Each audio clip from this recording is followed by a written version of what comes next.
Welcome to Holistic Health and Healing, a show offering solutions for the body, being, and beyond. In each episode, we discuss topics that empower you to take a holistic approach to step into your unique voice in this world.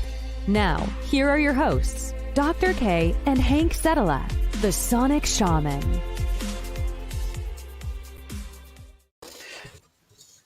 Welcome, everyone. We have such a special show today because we have very special guests that are going to be talking all about healing the heart and relationships. And if you're not in a relationship, this is information that when you do get a relationship, things to keep in mind as you enter into that space. But we have Natasha, and I should have asked how to pronounce your name. Don't worry, it's Jachym. And they're husband and wife, co-founders of Your Exceptional Relationship, and their mission is to help women to heal their hearts and transform their relationships so they can revolutionize the world. And we definitely need a lot of revolution in the world. Why don't you just start by introducing us, giving us your 30-second or however long elevator speech, or just a snippet of your background and how you came to be here today to offer this content to people to help change their lives and heal. All right. So I'm Natasha. I'm the feminine half, I guess. We've actually known each other for a bit more than a decade now. And we met actually at the London Heathrow Airport by chance. So it all started up pretty rosy and romantic and I guess almost like a little movie. But then like any relationship, we hit the power struggle. We went down to a deep, dark pit where pretty much it just brought out the worst in each other. And so that was kind of the point in which we had to kind of recover from, learn from, and actually get to know what can a relationship actually be, what does a healthy one look like, what is the potential when two people who love each other get together. So that's what we do. And you? Wow. So what Natasha also kind of left out is that we have been change workers for a long time. I've close to a decade myself, and Natasha also for a long time. So we were working with people before, and when we changed our relationship and transformed it, we realized what kind of potential it has in the world, because relationships are like the smallest building block of society. And so if you make a change there, it can really have an impact on large scale.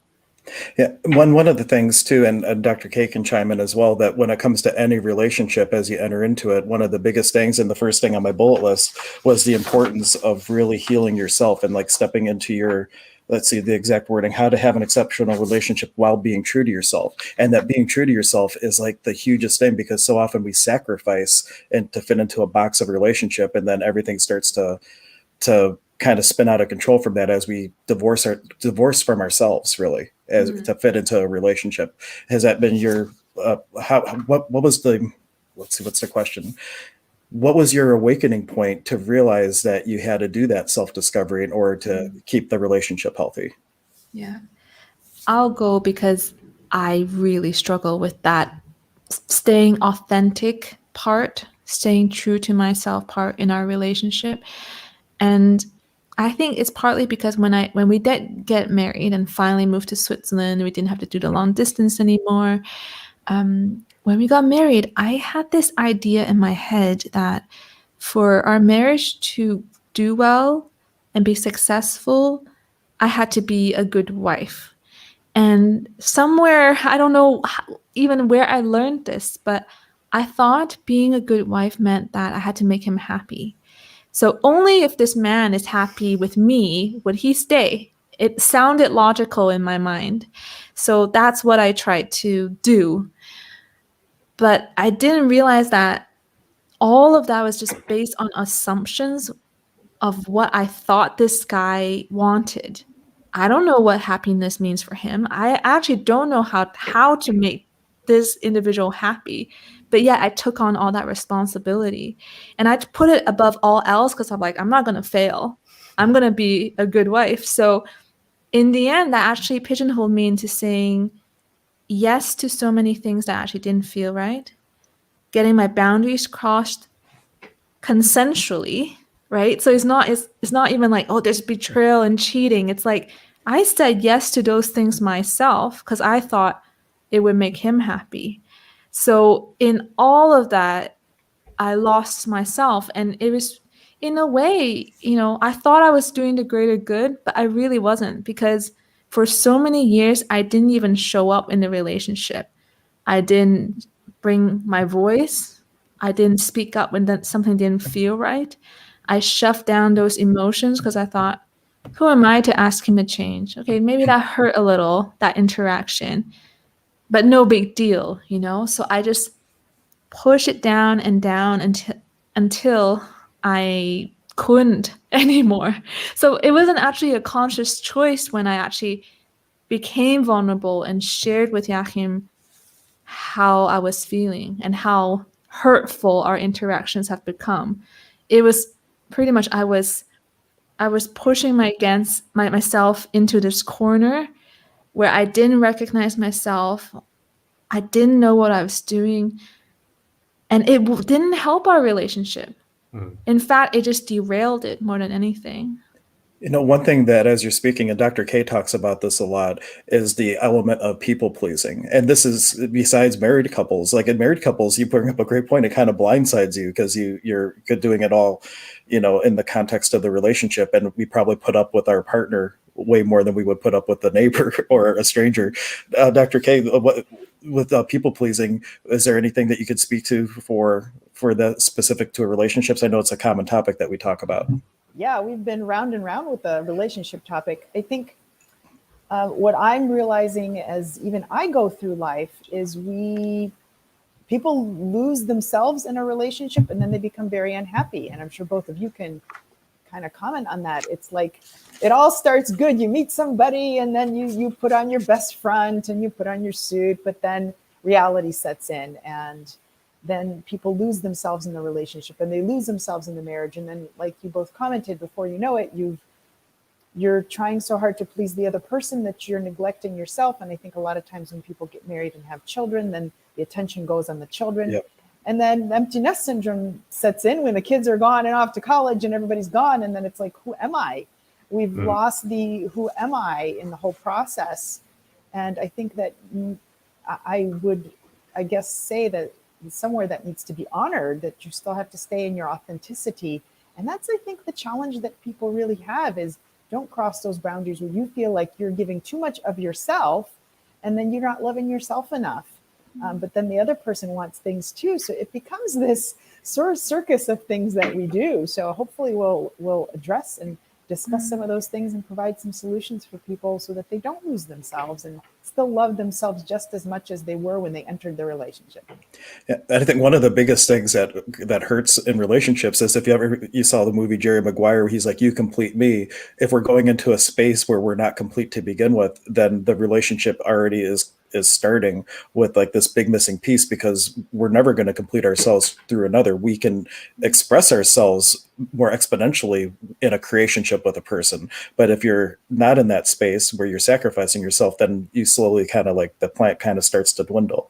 And so the big question then is like, as you go through that initial phase where it's all fluff and buff, like the honeymoon phase, like you say, like how to keep that honeymoon phase in all of our relationships, like when you first meet a best friend, even because I'm just reframing this for people who might not be in a relationship. You might meet that friend and you're hanging out together and then all of a sudden you start to drift because that little honeymoon phase is over. How to keep that and to start building on that to create more with the relationship, regardless of if it's a partner or not. What were your tricks to step into that space? I just want to add to also what we were discussing about losing yourself, because there's an important part in there. And that is that most people don't know themselves before they even enter a relationship. Okay. And so it's like you're not just losing yourself from knowing yourself and then it's easy. Oh, I just got a bit lost. It's like you don't know yourself in the first place. And often you have ideals that you have adapted from society, from your parents, from movies. There's certain ideas that got stuck in your head and you think you have to live up to, like Natasha being a happy wife or what love means. And all of those things, they're really troublesome. They get you into hell's kitchen, really, because they are not grounded in reality and they're not grounded in your being. They're grounded in your head, if there's any ground in there, really. And so that is really difficult. Now, speaking to your point that you brought up about the honeymoon phase, in my opinion, it is normal that you're not going to stay in a honeymoon phase, especially when you're looking at a romantic relationship. You are going to have, all the hormones raging and all of that, which is normal, and you're eventually going to get off those. Like, that is going to happen. It's just a question of how long that time period is. And when you come off, it's a question of how are you going to navigate the territory. Because when you get into that, it's going to be, well, those cute things that he did now really annoying. And you start to live together and it's like, oh my God, like you start to face life in the practical nitty gritty details. And it's the question of how are you going to navigate it? And once you figure that out, though, you actually can get to a place that is better than the honeymoon, in my opinion, because it's more fulfilling, it's more enriching, it's more soul nourishing, and it's not driven by a hormonal high that's not sustainable. And so that is what's actually really important, is to realize that it is okay to come down and to have a bit of a challenge and have some difficulties, and that you can learn to navigate that. And when you do, you can get through it. Because especially today, a lot of people just quit. And they're like, oh, it gets hard. Like, I had this one client, she quit like after 6 months every time. It's like, yeah, I just woke up, just felt like I was out of love. And so she moved on. And she didn't realize that when you hang in there, things can actually get better. But you do need to hang in there. Yeah, because one of the things too, like the people that are closest to us, they have the ability to push our buttons because we've let them into like closer to our inner wounds, or those wounds from childhood and through all the imprinting of society and all that. With friends, once they start pushing your buttons, you're like, well, I'm going to just drop them. It's really easy. But with the relationship, you're in it for a longer haul, and to have the courage to look at those things instead of, reacting out of them is like a huge key. Let's see. Now, when it comes to these past hurts, like these inner wounds and things, like you said, that you end up not even knowing yourself when you start to go into the relationship. How do you navigate with your partner, like for them to understand what you're going through? Because that's a big thing. Like when I was going through some things that I didn't even remember from childhood with my wife, like how do you really set the space for the other person to be understanding if it's like really big traumas, like child abuse or something like that? Okay. Right. So of course those are more difficult topics, but in our opinion, what's always good is honest communication and just be clear on what is happening with you and what that means for the relationship. So if you're, for example, a very affectionate person, but now you're going through your own difficulty, and you can't be as affectionate as you used to be, it is good to let the partner know that you are going through things, that you are working through things, and that you need to have some space. And you can be very clear and upfront that it is not about the relationship at the moment. It is about your own thing that you're going through. And of course, it shifts the dynamic in the relationship, and it can be challenging for the partner as well. I get that, which is why it is good when both people can see someone, even if the other person isn't going through some childhood trauma or something like that. But it's still good if they have, either a network of friends where they're integrated, because a lot of relationships, they kind of withdraw from friends and it become like this micro circle, and it's like, well, yeah, but if difficulties like this do happen, what are you going to do then? Like, it is good to have a support network that you can rely on when your partner's going through difficulties. And here's an example of something that we do, because we can still get triggered even now, but yet we've gone through so much that we know we're aligned in the general direction towards not hurting one another, through actually building each other up. But sometimes we can still take things personally, or something Jachym does which he doesn't mean might rub off the wrong way for me, and so maybe it hits a certain soft spot, like you said, Hank. Maybe it's something in my past I haven't fully digested yet, but it's triggered something in me, so I'm clearly having an emotional reaction to it. And Jachym, let's say, didn't do anything wrong necessarily, but I'm really reacting to it. And sometimes in cases like that, and I can kind of see my mind kind of going crazy, like say we're crossing the street and for some reason he just kind of like lets go of my hand right when we're about to cross, and I'm like, no, like, why are you leaving me behind? You just, like, or something, like maybe a moment like that where I'm like, oh my goodness, are you abandoning me? Why are you why aren't you communicating? Like, well, what is this about? Like, you know, and I might interpret that as like, oh my goodness, like, well, like, does he not love me? So like all this stuff is happening in my head, right? So like I'm thinking all these thoughts and I'm freaking out and I'm interpreting just the fact that he let go of my hand for a second or two as something else, right? Something much bigger than what happened. And I'll freak out, but I'll notice those thoughts and I'll actually tell him like, oh, like that, like what happened? Not to blame him, but to articulate like, whoa, I really took that as this, and I actually feel really hurt right now, and I'm feeling like disconnected from you because I interpreted that as you rejecting me in that moment. And then he'll, if he feels like that's not what he meant to do, he'll actually say, hey, that's I don't know, maybe there was a fly on my arm I needed to swap away, like nothing to do with you, you know, like that's not what my intentions were. That's not what I was trying to do, wasn't trying to hurt you. You know, just that moment, it didn't actually mean anything. But then for me, I'm still deep in those emotions, still deep in those thoughts. And I'll say, well, yeah, but I understand that you didn't mean to hurt me or to do that. But it's still, at least at this moment, it's painful for me. In this moment, it hurts. In this moment, I feel like you don't love me. But at least I can say to him, I'm struggling, I'm suffering, I'm going through this experience right now. I know it's not logical. I know that it's overreacting or extremely emotional, but at least he knows that I'm having that. And if he wishes to be there just to hold the space so I can feel that, like without shame, without trying to change me, without trying to make me feel better, just to be there for me with empathy, then that bonds us back because we're not blaming each other. And he's spoken his part. So, you know, but I'm also speaking my part as in I acknowledge the fact that you didn't mean to. However, like my mind can't interpret that logically right now. I'm still in pain. So help me, you know? And even that is a great baseline of respect and open communication because you're not just busy going, I feel this way, so it must be you because you're the one who let go of my hand. And so you must have done something wrong.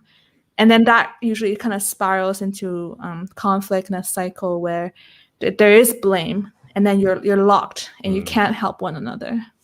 We have one comment from Michelle. She was just saying that Dr. K helped her through this a lot. Open, honest communication with the partner is key. And just the fact that somebody reaches out to go for help is huge because Dr. K, how often do people looking for help as a weakness? And not just for relationships, but just for healing in general. We're taught like you gotta, you know, you don't count on others sometimes as kids. Like the only person you can count on is you. And sometimes then it makes it problematic because people don't want to look for help because they look at it as a weakness. So what would be some tips you have, Dr. K, for people to even look at to get help to learn how to create the space or hold the space to move through these things? Yeah, I mean, it's never, I always have this line that I like to say, we're all here to walk each other home. So we're all here to really help each other. Try to just be light about it and say, hey, you know, I might just need some help because when you're in the problem, it's very tough to see. Have you ever given your friend advice? Because you're not entangled in all those emotions. So you can see like, oh, this is probably what might be helpful. Not that we need to give each other opinions because sometimes we can get entangled in that, in our own biases. But when you're in the problem and you're in the heart of the eye of the hurricane, you can't always see maybe what needs to happen. And I do think that, yeah, when we get into relationships, we come in with our own buttons. If we've had, like Hank said, if we've had past traumas, if we've had past abandonments, all those things can get triggered over the silliest, most ridiculous things like they commented, just the hand. Most people would look at that and be like, well, what's the big deal? He let go of your hand. But somewhere that pushed a button and so we have to work through that then. And so that's why I think it's so important to continue always on your own self-work and don't feel that it's a bad thing to ask somebody for help or for some coaching or clearing. Michelle made a great comment. We just cleared some things out, and there's techniques I use to clear those buttons out so that congestion doesn't get so bad. But when we start blaming and we start doing that thing, we can feel the congestion that happens in the body. We just it doesn't release. So even taking that step of having that communication, saying, hey, somewhere I have a button on this and I just need to articulate it to you. I'm sure you didn't mean it, but this is just what's going on inside me. Let's just hold the space to clear it, because often people don't even do that, or they get angry and it's like, boom, just like, let's throw anger at each other. And so it's these little levels of things that we just need to smooth out. One question for, I guess, everyone too, like so often in relationships, we value the relationship so much that we're willing to project any role that we need to be. Like you were saying, how your job was to make them happy. But even before you get to the marriage part, like just what about people who are pretending to be something that they're really not, just to get to the marriage point, and then realizing that you married completely somebody else.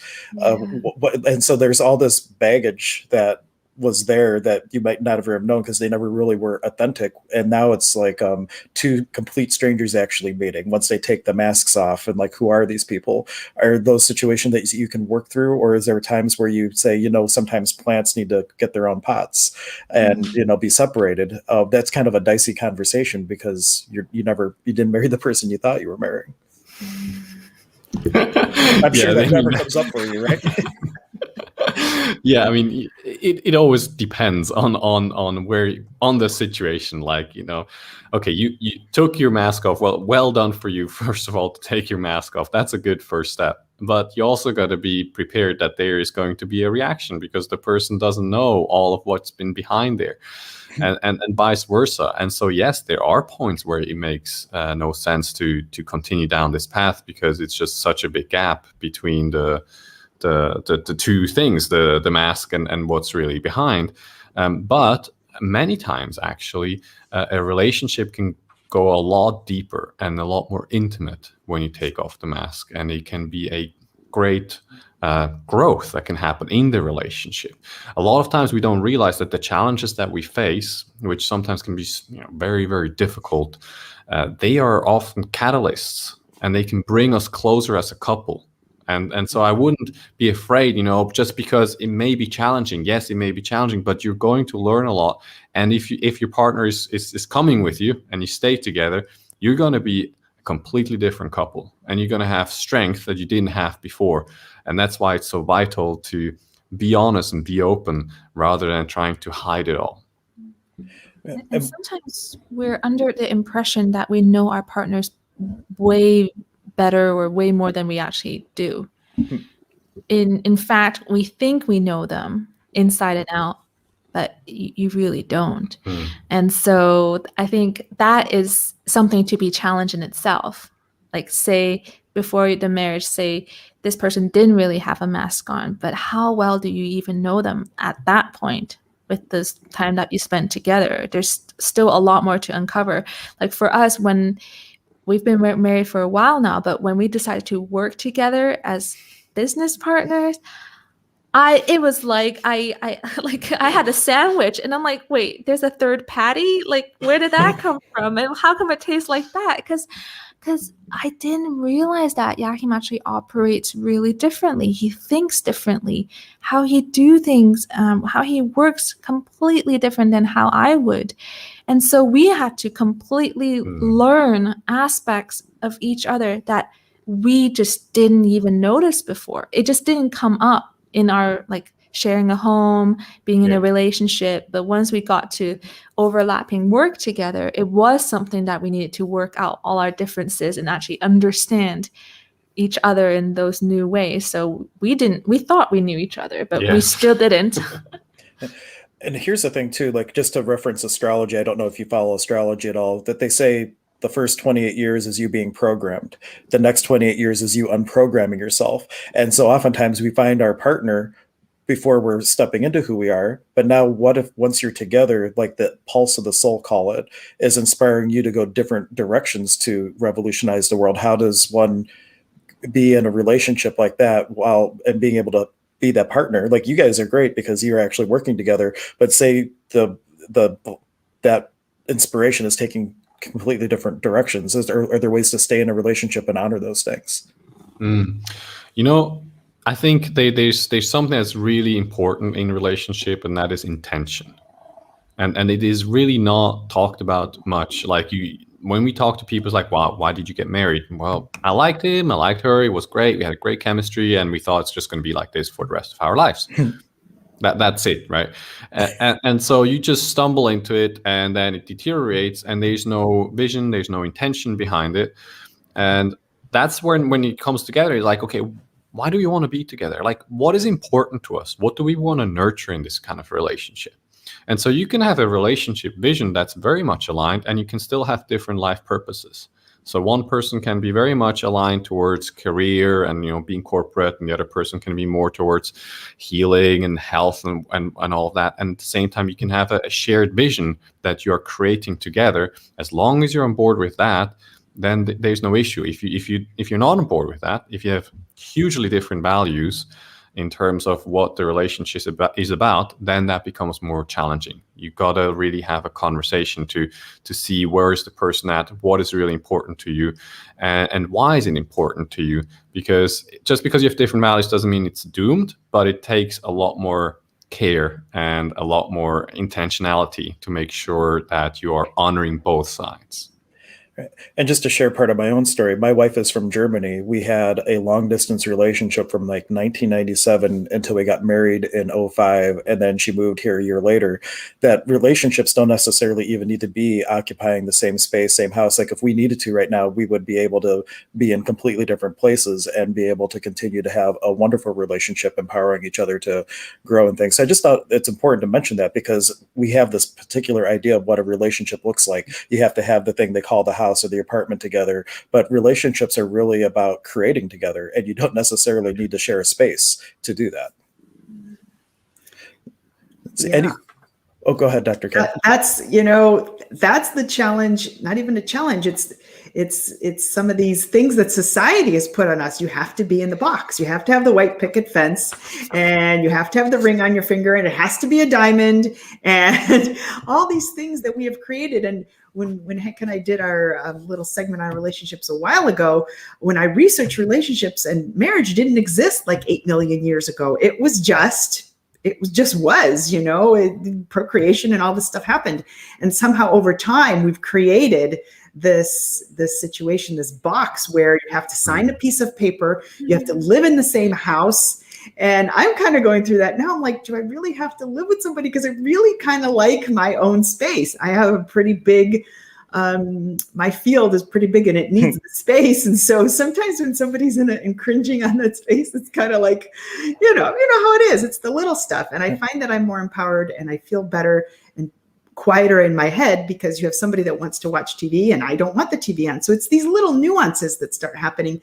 So why does it have to be this way? Maybe your partner can have a house 2 doors down and you don't have to live together. And, so it's these things we get tangled in. So those are thanks, Hank, for bringing up that point. No, you can continue to carry a relationship just as well, if not maybe even better, based on the need, your situations and your circumstances and the relationship that you have.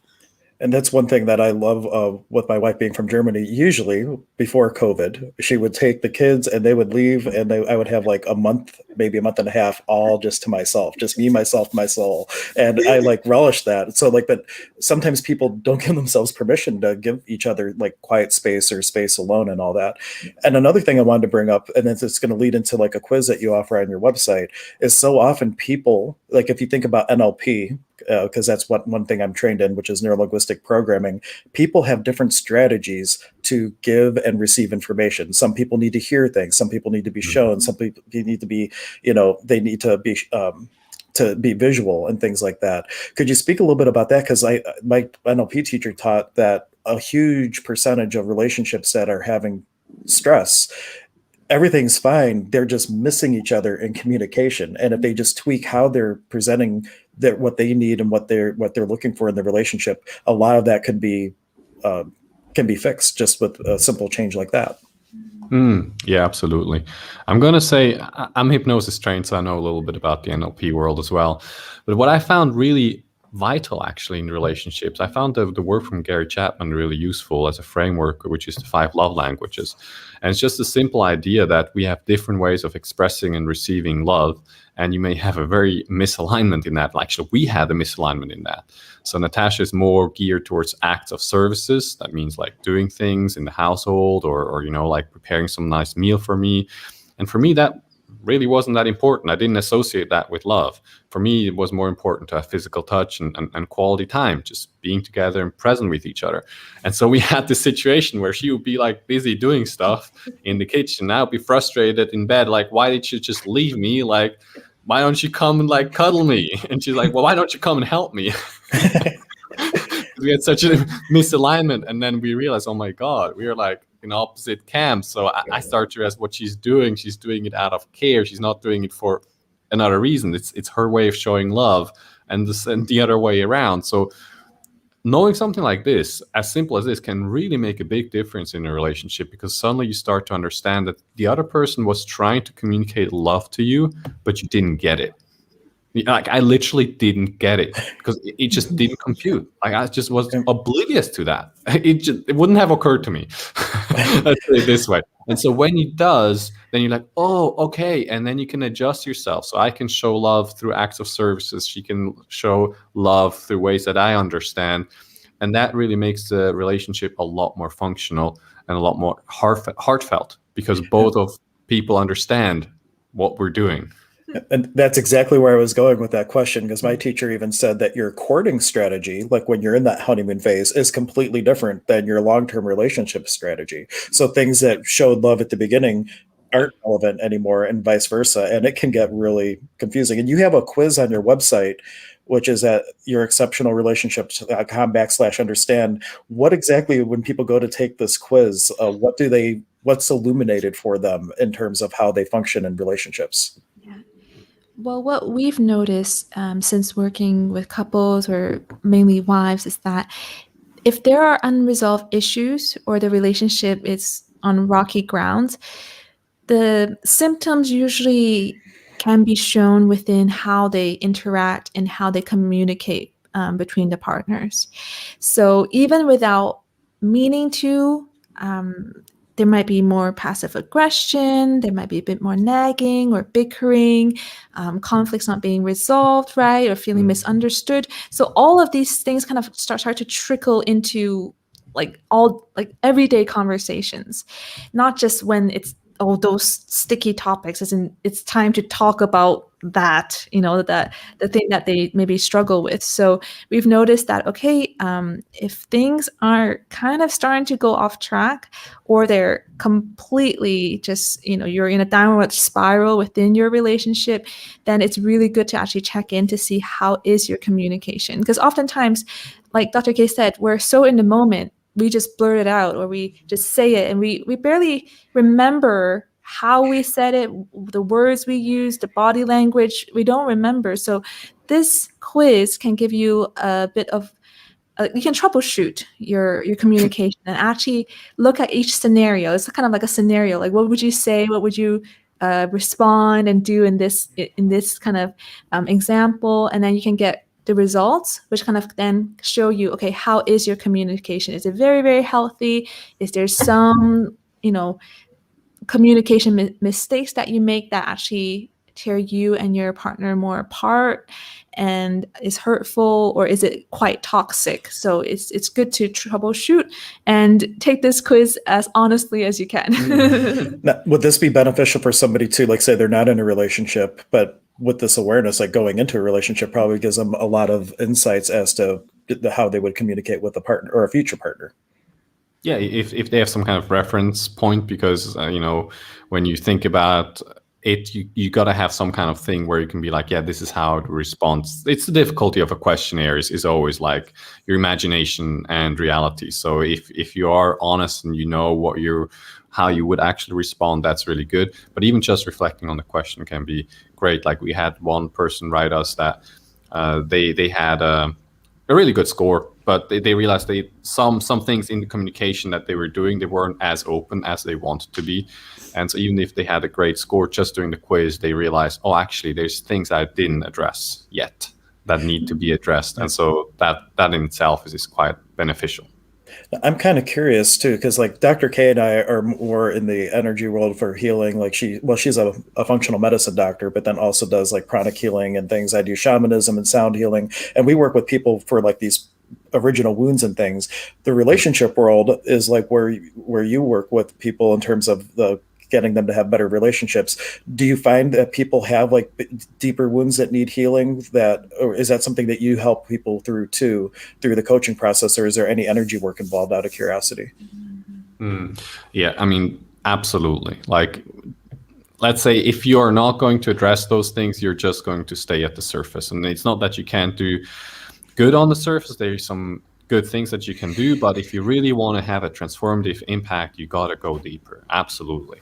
And I mean, in my coaching, I call it coaching, but energy work is involved within the coaching, within the conversation. I don't do it in official kind of framework, but I feel people's energy. Like it's very clear when someone walks into the room, I just automatically scan them and I know what's really going on there, and just gives me a direction of where the conversation can go. But it's actually one of those, things that really can change the relationship. Like if you start, that's why I love your thing, healing your heart, because that's exactly one of the things that we're addressing with people is like, unguard your heart. Like, how are you going to have a deep, fulfilling relationship when you're walking around with a guarded heart? How's the love going to reach you of your partner? You can't. And you can't express your love as deeply as you want to. And so that is a huge part of working with people is that deeper healing. Awesome. And what about, I just had a question. My first poof of the day, we always have this running joke that in the middle of a thought, it's just like poof, the thought goes. And it just completely went out of my mind. Dr. K, any questions coming to you that we want to dive into, especially with the healing component? Because like the coaching part, or the interaction part is one thing, but like those wounds within, that's where like we react in our relationships instead of respond. And like healing those is like so key. Yeah, I guess, I have a degree in psychology too. So I was on this path for She's a long an overachiever. And then I'm like, brains are too hard to fix. I'll just cut people open. And then that wasn't so much fun. And then anyway, I'm doing it all now, handling it all. But do you find, my one question is, do you find that people who, there's the theory that we choose partners based on something we are trying to heal within ourselves. Like, if you had a poor father that never loved you, now you're running this program of trying to find a male that's very similar to your father so you can heal that deeper wound. Do you find that that's the case? And you can kind of, do you work with that with people to kind of find that root of perhaps why they chose their wife or their husband? We don't focus as much on why they chose it, but it often does reveal itself that it is something in this direction. We just don't go there because, that is too quickly in like, oh, what are your daddy issues? Which is a useful question, but it's also a stigmatized question. And so it is about what is relevant now. Where are you at now? What's happening for you now? And let's start there and then start going further down. Okay. Because then it reveals itself, and then it's going to make sense to the person rather than it coming from me. They can like start to uncover like, oh yeah, actually that is something that's really in me and that has been coming from someone else in the family or from some learned behavior or from some deeper wound that they experienced in childhood. I mean, I lost my dad when I was 6 or 7 years old. He committed suicide. And so that is one of the things that I understand very deeply because I've gone through it myself. And for some people watching, someone made a comment that I think if you have closed captions on Facebook or YouTube, the words are blocking out the website. So I did post it in the comments, but their website is yourexceptionalrelationship.com. And they have a ton of content, as well as if you want to like really take a deep dive in what they can offer, they actually have their own podcast, which is awakenedwife.com. And so let's flip that actually, because you really took a focus on the point of view from the wife's perspective. What about the awakened husband? Is there like the flip side of that? Like, you don't want to leave the guys out in the cold, let the wife do all the work. Like, what's the awakened husband's role in really making these creative relationships? role. Well, first of all, we do want to say that we help both couples. If it's the case that both are ready and they want to work with us, we take on, both people. And the only reason why we have chosen to, at least for our marketing, to focus more on wives is that a lot of people find themselves in this position where they do notice that something is not quite right. They don't want to go down the same path. They don't want to keep the same toxic patterns, hurtful patterns anymore. But yet they find themselves as the only one in the relationship who's willing to get help, who wants to change, who wants to take it to the next level, and take matters into their own hands. And at the same time, that is an uncomfortable position to be in, because you might feel like your partner has already given up. Is it too late? Do I even have the power to turn things around? So we find that, at least Jachym, you call these women or those individuals who are like, okay, I will do something about this, even if you're not on board with me, as the guardians of the relationships. And we find that really, really important, because that means you do have the power.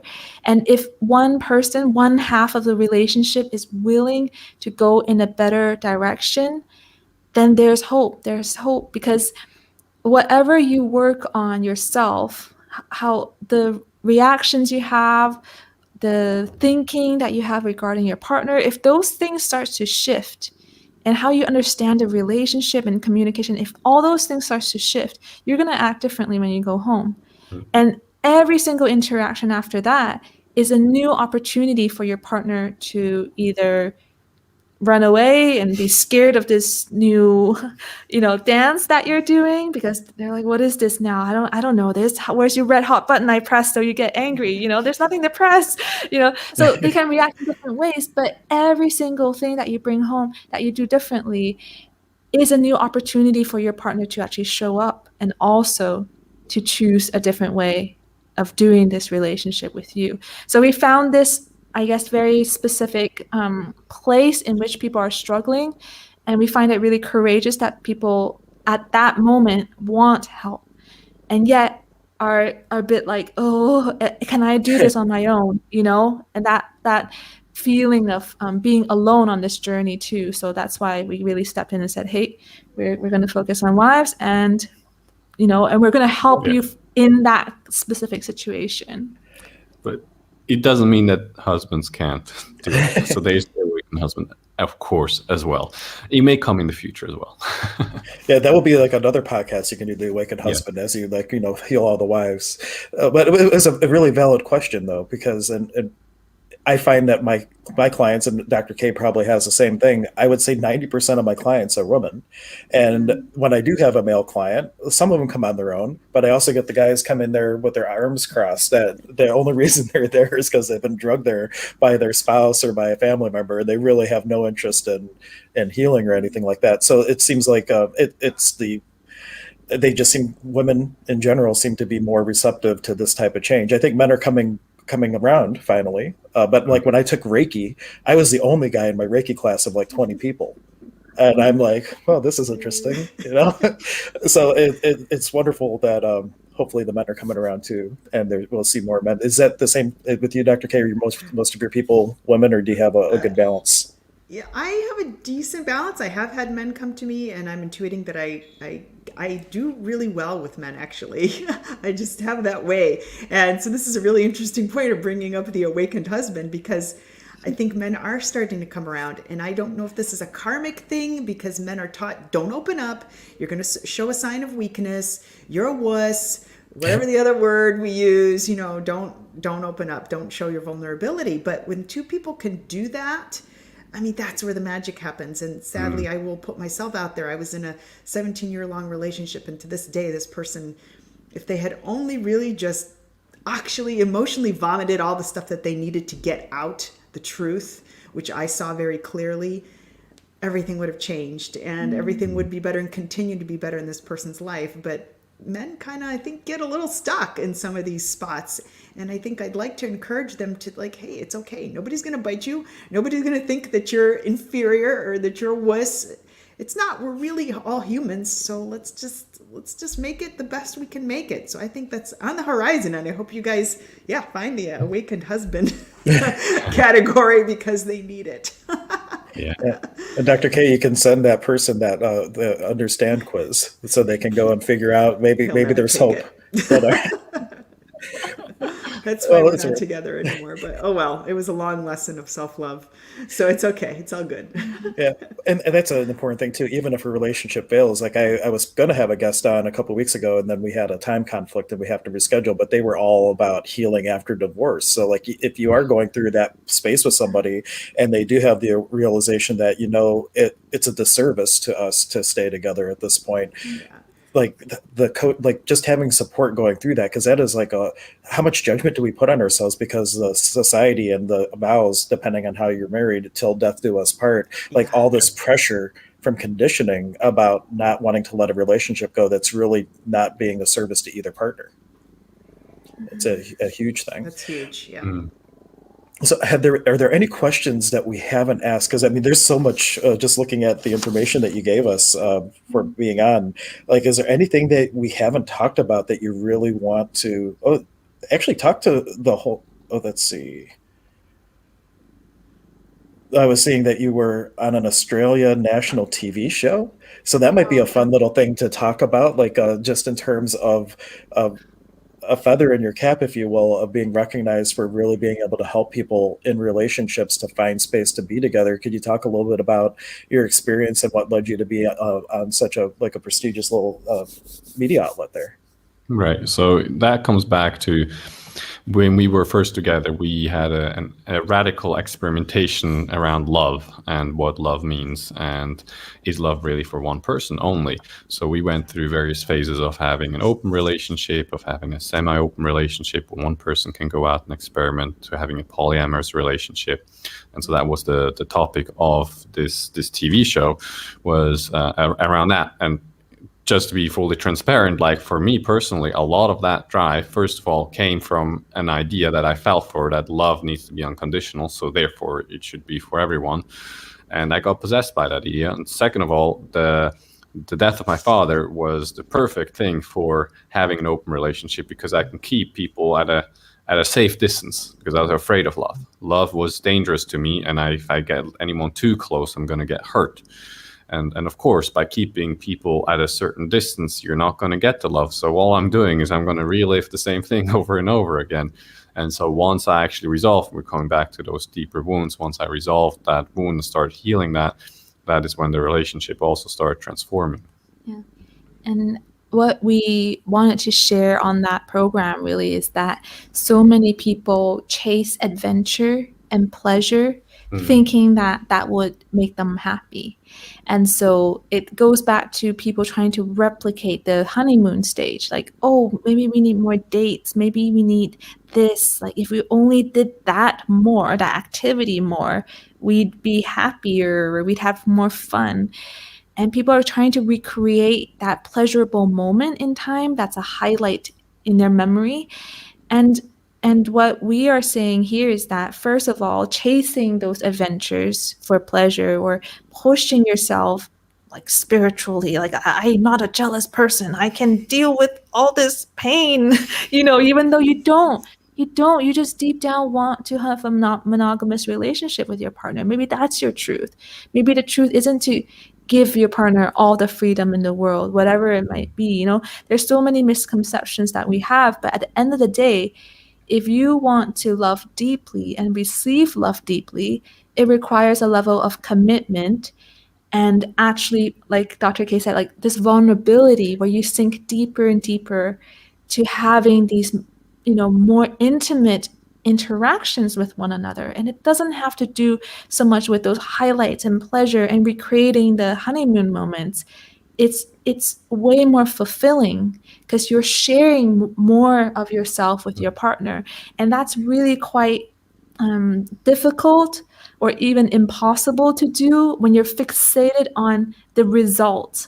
How does it look in front of other people? Do we appear happy? Are we doing the right things to make each other happy? And that's not quite it, because you're not actually sinking down together and exploring on a deeper level. And I really love that, because we have this idea of relationship only looks one way, and just your openness to even explore like different ideas, like that's a huge thing in relationships. Just shatter the idea of whatever you think a relationship should look like, and then it creates the space for you to recreate it in a whole different way. Now, I suspect that Mark did not really take your quiz. He's our resident comedian on the stream. He's made comments before. This is the first time I'm actually going to put up, but he's like, I took their quiz and I answered only 2 questions correctly. How much help will I need? But I have a feeling that your quiz isn't really like you only get 2 right. It's more informational. But I wanted to let him get at least one joke in on the stream, because he always adds a lightness to the conversation. You get a gold star anyways. Let's see. What other question could we ask? And for those listening or watching right now too, if you do have questions specific to anything that we talked about, we have about 10 minutes left. If you have questions, now is really the time. We have them on here. We can pick their brain. If you have something specific to your situation, we can certainly pose any question to them. Is there any question that you were wanting us to ask, or topics that you wanted to bring up that we haven't talked about yet that you feel would be a really great contribution to the people watching now or listening on the podcast later? Yeah, we already touched on it, but I just want to bring it to a full circle. We start with the pleasure trap and how that gets you hooked, and you just keep going. And it can happen actually in all kinds of areas, not just in relationship. But what happens when you drop down is that you can find a joy. And joy is sustainable, pleasure is not. Joy is something that you can experience and that you can have in your life, and that is actually nourishing. Pleasure is in a way depleting, because you get a high, and when you get a high, you're going to get the low. Okay? And so dropping the relationship deeper into the space of joy is something what's going to make the relationship last much longer. Whether it's going to be, the traditional till death do us part, that's another question, but it actually gives a complete different facet and complete different richness into the relationship that you just can't find if you keep looking for pleasure. And one way you can do that is just spend some time in stillness together. Not thinking about tomorrow, not thinking about the lunch, not whatever, just be together in each other's presence, rather than having to always talk or having to, be smart or something like that. Just like actually enjoying each other's presence, each other's energy.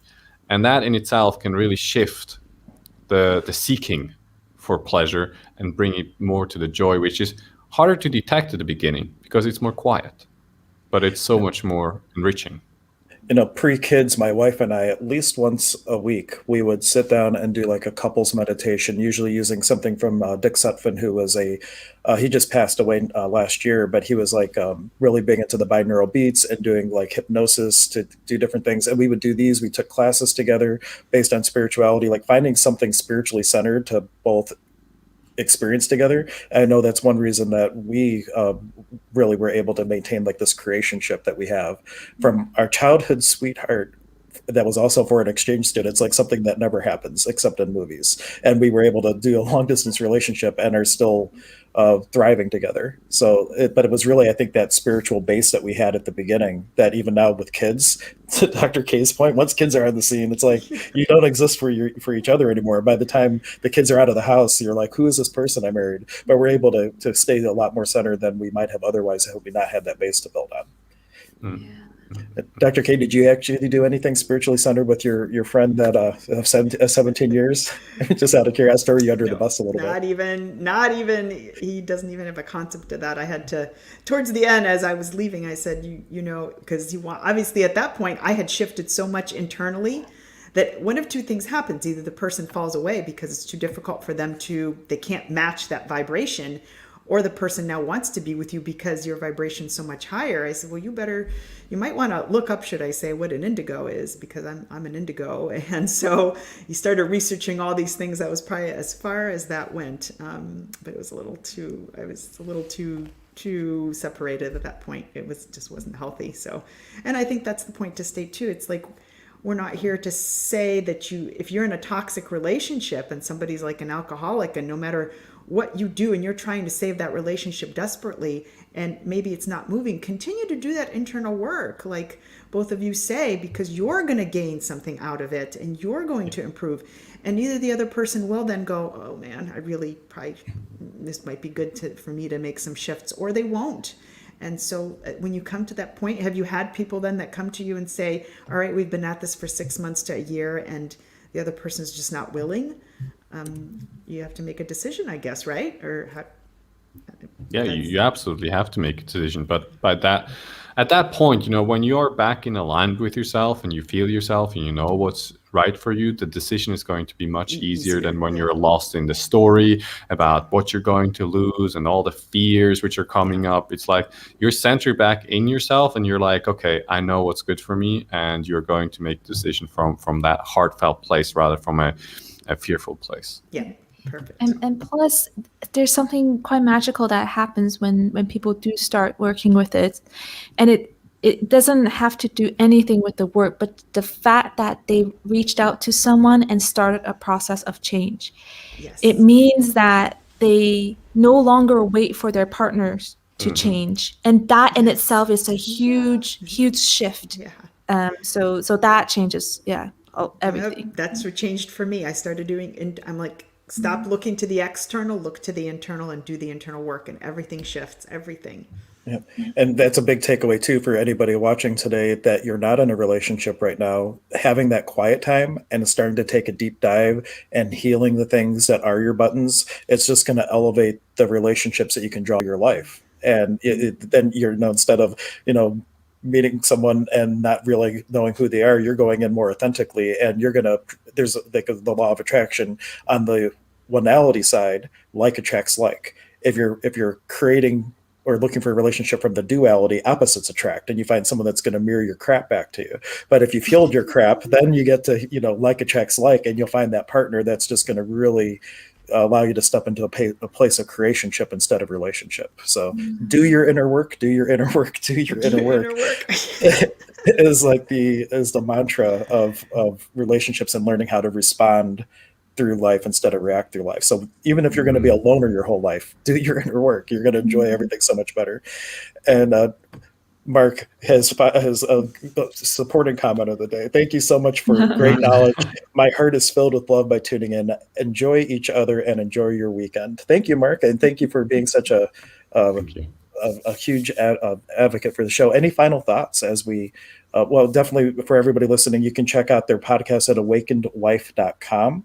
And then there's also their website, which has a whole bunch. There's a free resources tab. So if you go to yourexceptionalrelationship.com, click free resources, there's all kinds of other things that can help your relationship, including, get your husband appreciation score and toxic communication assessment. There's all kinds of fun things. Mark, you might have a chance of redemption. You can take these other quizzes and see if you can get more than 2 right.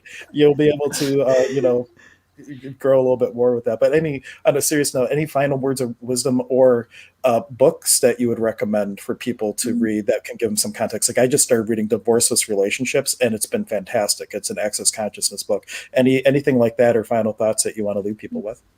Oh, I just want to bring this up. We just became aware of this for our podcast.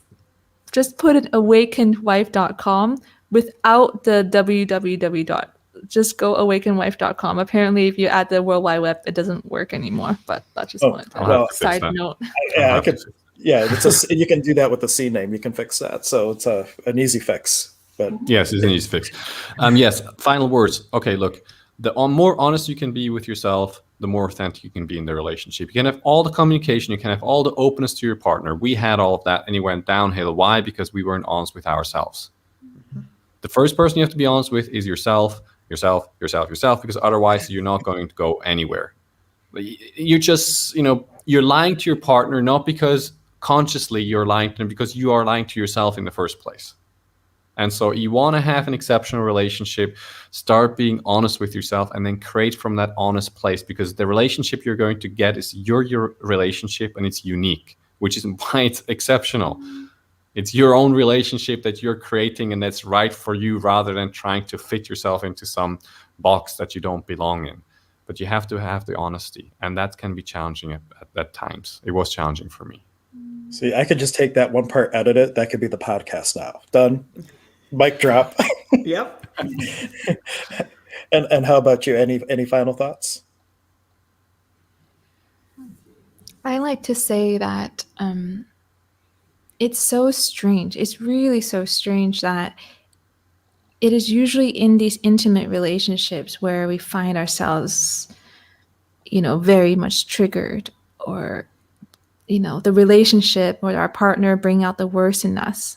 I find that very ironic because unlike family, unlike, I don't know, your neighbor, you didn't choose those people, but this partner, you chose to love them in your life, and they're supposed to be that special someone to you, yet oftentimes behind closed doors in these romantic relationship or intimate relationship is the one where are end up being nastiest to one another.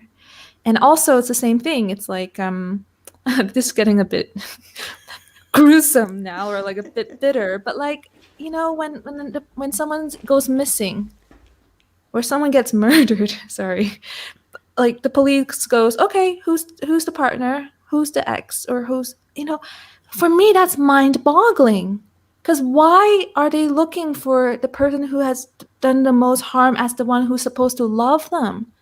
How does that work? Why is it on the flip coin, And for me, that means that, we're here wanting to love. That is our intention when we find someone, when we find a match, or we fall in love.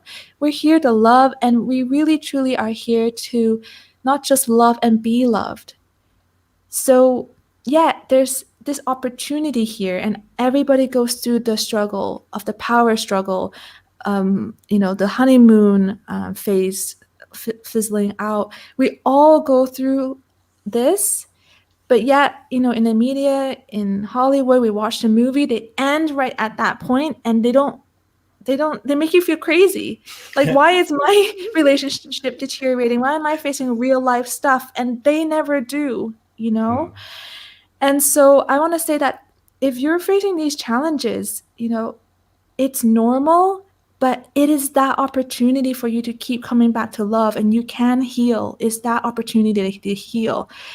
And you don't have to let your relationship or your partner bring out the worst in you. And it doesn't have to get to the point where pretty much the police has to find you as the one who has flipped to the hate part, the love-hate part, right? So this is your opportunity to heal, it's your opportunity to love, and your opportunity to be loved. And I think that's originally, when it comes to intention, that's what we actually wanted to have from the beginning, but we kind of lost our way. So come back to that, because it's probably deep down what you're still looking for. And thank you, Mark, because you always remind us of this. We totally forgot. One of the things we always mention is for people who don't know where to start, we have a healing clinic on the first and third Monday of every month. Dr. K and I work virtually or in person, do energy clearings, have a little bit of a consultation, and have a talk to see what's going on and give you tools and things to help break out of that. So I completely forgot. So thank you, Mark, for reminding me. Dr. K, any it's like, we're thinking about everything else except that. But you see that what we're really about with these shows and everything is creating the content that hopefully inspires people to change and to really look for their authentic voice in the world and develop the courage to find it and express it and do so in a healthy, loving way. That's what it's really about. But we also have tools. We have tools. Our guests have tools for that. If you're in a relationship, check out the website, check out emergenceofbeing.com, where we have all of our content. But Dr. K, any final word on relationships? I think we hit on that. I cannot stress this enough. I mean, do the inner work. Just do the inner work and clean as much out internally, because everything in your relationship is going to start changing, in your friends, in your family, in your partner. And don't be afraid you will see so much more clearly when you clear your own and you do the inner work, and be authentic to yourself. That's really, and be vulnerable, because you will find that space when you're vulnerable with the other person. You'll feel it. You will just feel it. And those 3 things, those 3 points in this whole thing were key. Mic drop on those. Yep. And Becky May was just asking for the website to sign up for that. You will find that at emergenceofbeing.com/ I just had it. Oh, here we go. /experiences /energy-clinic. But if you just go to emergenceofbeing.com, go to experiences, it lists all the stuff that's going on. besides the energy clinic. We do a lot more. That's just like the one thing that we talk about here, because we'd be streaming way too long if we talked about it all. But anyway, thank you everybody for tuning in today. And thank you so much for coming on. I hope you had as much fun as we did. And maybe we can Awesome. create a part 2 down the road and see what things we can create together. The awakened husband. Sounds good. The Awakened Husband. Yes, we'll talk about the Awakened Husband. Awesome. But thank you so much for coming on. Everyone, please share the video and subscribe, like it on the channel, make comments at all, tells the algorithms that this is relevant, and will serve it to more people. And that is how you can be a contribution to the contagion of consciousness, by sharing the content with people who need it the most. Bye, everyone. Have a wonderful day. Bye-bye. Bye-bye. Thank you for joining us today for the show. Holistic Health and Healing is part of the Emergence of Being Contributor Network. Visit us at emergenceofbeing.com for all of our contributors' content and to learn about our services and upcoming events. Please take a moment to subscribe to the channel. You can contribute to the show by supporting our efforts and sharing our content with those you care about and those who need it most.